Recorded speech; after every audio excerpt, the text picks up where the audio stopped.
Here at Huruma School, we try to one time a year schedule a field trip for our students. And this is a really big deal for our student population because many of our students do not go very far beyond their neighborhood or Huruma School. In Tanzania, most people get around by walking. That is the mode of transportation for the majority of people. So getting to go somewhere like the airport is a big deal for our kids. So we packed up our wheelchairs, we got as many mobility devices as we could, we took some parents along with us, and we loaded up our school bus that was donated by Mary Knoll a couple years ago, and we went to the airport. Where are you going to go? So the roads here in Tanzania, most of them are dirt. A lot of them have potholes and little ravines in them, and they're not very even. So it makes getting anywhere rather an adventure.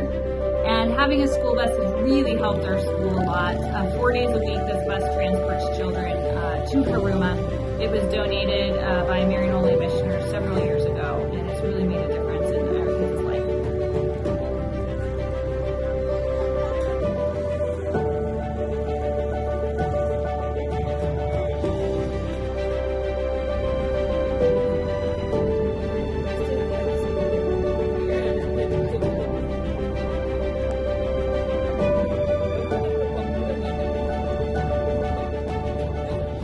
So once we arrived at the airport, we had a little bit of downtime. We had to take 2 trips to get all of the children to the airport. So we took 2 trips as well as my car. We got all the children there. We had some free time. The children just got to play and again, just be out of their normal environment, which was very, very exciting for them.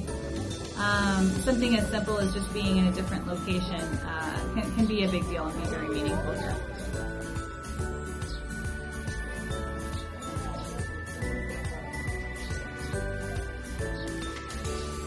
So once the director of the airport came out and he met with us, and they told us it was time to walk through security.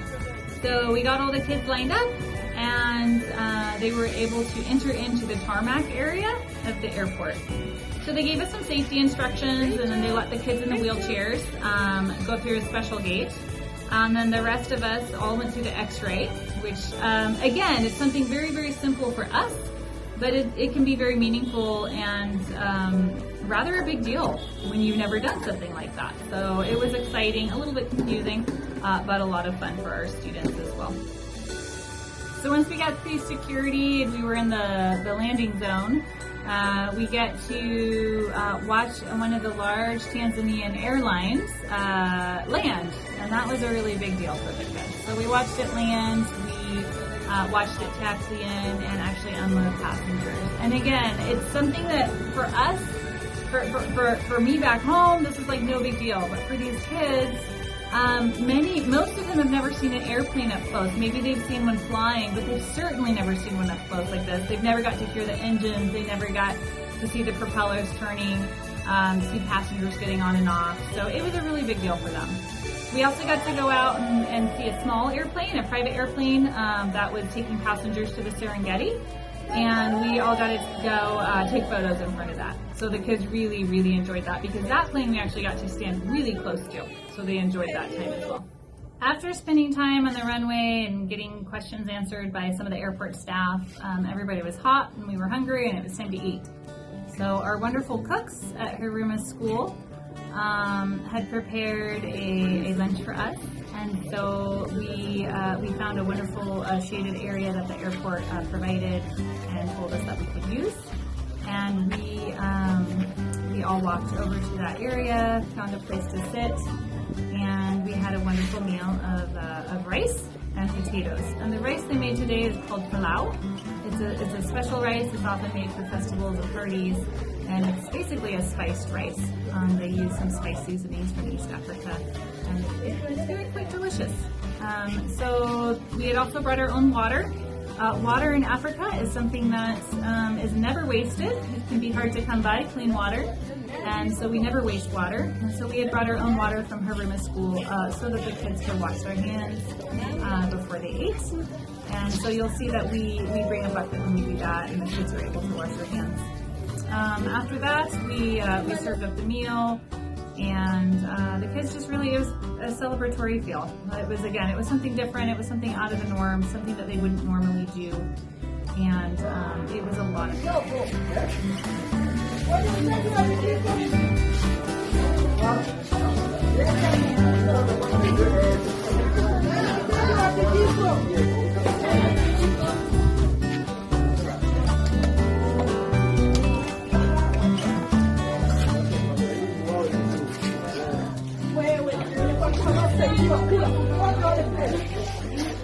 Here in Tanzania, it's not uncommon to eat with your hands. That is something that is customary here, especially like rice and beans or rice and meat. And so you'll notice that many of the children are quite comfortable eating with their hands. And we do have utensils. Some students, it's hard for them to use their hands. They don't have the dexterity, and so it's actually easier for them to use a utensil. And so we do always have those to offer our students as well. We also provided juices, which is not often served, and it was a very nice treat for all of the children. They really enjoyed having a juice to finish off their meal with.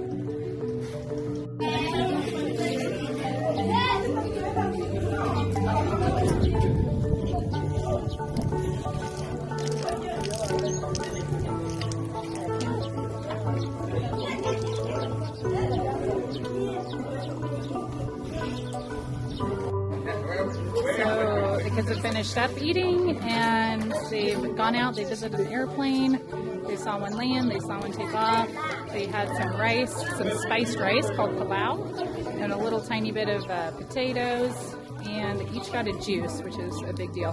So they're enjoying their juices and finishing up, and then we're going to head back. We were really grateful to have a lot of parent volunteers that came with us to the airport to help get students moved around safely.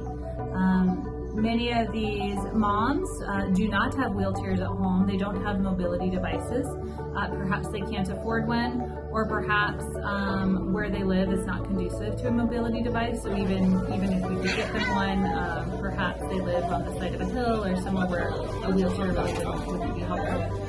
And so many of our parents here are quite used to carrying their children on their back, even their kids that are getting to be older and weigh quite a bit. These mamas are incredibly strong, and that's how they get their kids around quite a bit. All the wheelchairs that you see being used in the field trip, those are all wheelchairs that have been donated to Huruma. Those are Huruma's wheelchairs, and they stay at the school, and they are used by our students around the school and the schoolyard, as well as days like field trips. And so those were all donated generously from people back home. At the end of the day, it was time to return to Huruma, and we all had a long and wonderful but tiring day. And so we piled back into our two vehicles, my truck and then the van, and then we took multiple trips to get back to Huruma. And I think the kids had a wonderful day, and we're really grateful for opportunities to do things like this. And so we continue to thank you for your support. Thank you for your donations. Thank you for helping make these children's lives just a little bit easier, and helping them experience the world in a way that they wouldn't be able to otherwise.